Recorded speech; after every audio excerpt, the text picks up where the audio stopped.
Going. Okay. Hey, this is Jeff with Atlantic Arcade Sales. I'm here with Ryan here in North Carolina. I'm just going to walk through some of the finer points of how to play his Supercade. Remember the game. Just wanted them to see. So what we're going to do here, when you come up to it, it's either going to be in a menu or a game. So we're going to first take you out of this. This is a menu. To get to the main menu, we're going to hit the top yellow button. This is going to take us to the overall game menu, where we can scroll through by using the joystick just by going up or down. You can go to any system you want to go to. We're going to go ahead and start with the all game, which this menu is also going to be quiet. If you want it quiet right now, immediately, you can go right here to this menu. It's going to be quiet. Otherwise, if you're just in one of the other menus, it takes about 2 minutes and 30 seconds. It goes quiet. Okay. On all of them. So here on our all game menu, which is going to have them all, we're just going to hit player one. This is going to take us in. You can navigate this one game at a time by going up and down. You can hold it down or up, and it goes pretty fast. Or you can hold it to the left or right, and it goes really fast.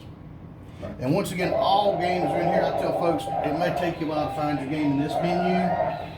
Once again, if we want to leave a menu, we're going to hit the top yellow button. It's going to take us back to the overall menu. We're going to start with Arcade Classics. We'll scroll down there.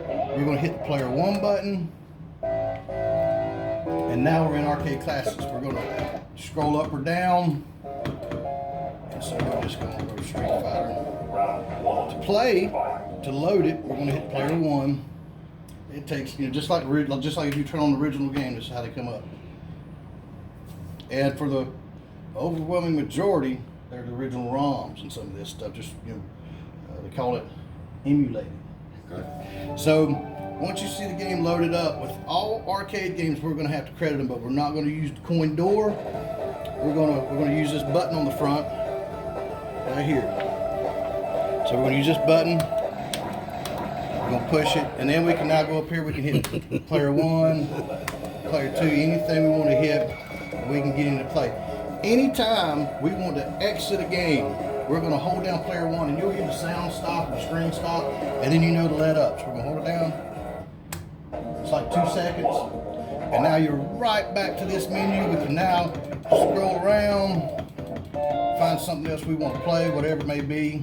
Once we get there, once again, we'll hit player one to load it. And when you're done playing, and once again with arcade games, we have to credit them up. Okay. So that's, you just credit and you can play.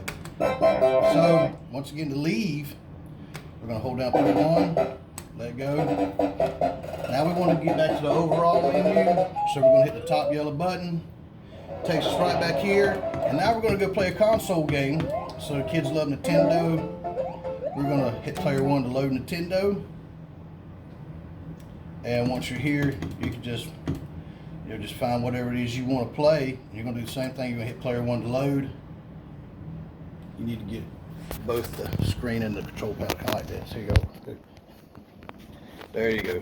So now once you're in here, you're just going to have to figure out your path. Typically, it's hitting like player one. Okay. Consoles are a little different than arcade games. Sometimes it's the red button, sometimes it's this, and it takes you through it. Okay. Your go-to button on all games is typically going to be your red and your yellow. Now, when you get to some of the other fighting games like Street Fighter, you use all of them. Like Mortal Kombat, you use like almost all of them. But that's the same thing. And even once we're in Nintendo, we want to go to Super Nintendo. We're now in a menu, so we hit the top yellow button. We can go right back out, scroll down, hit player one, and we can go right into Super Nintendo. You almost literally have the whole library almost. Right. It's like Beavis and Butthead. So, which is a lot of fun too, to go through and find a bunch of games. So, and it just loads up like the regular console games would. And then, like I said, with consoles, it's just figuring out your path. Typically, it's the player one button, the red button. You just use a combination to get into the game to play. This is gonna be cool.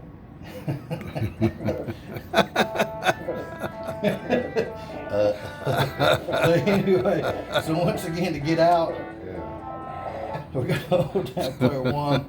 To get back to the overall menu, we're going to hit that top yellow button. Now, on rides, down here, you've got your volume control. So in here you've got your volume, which the main volume is in the middle, your bass is to the left, trembles to the right.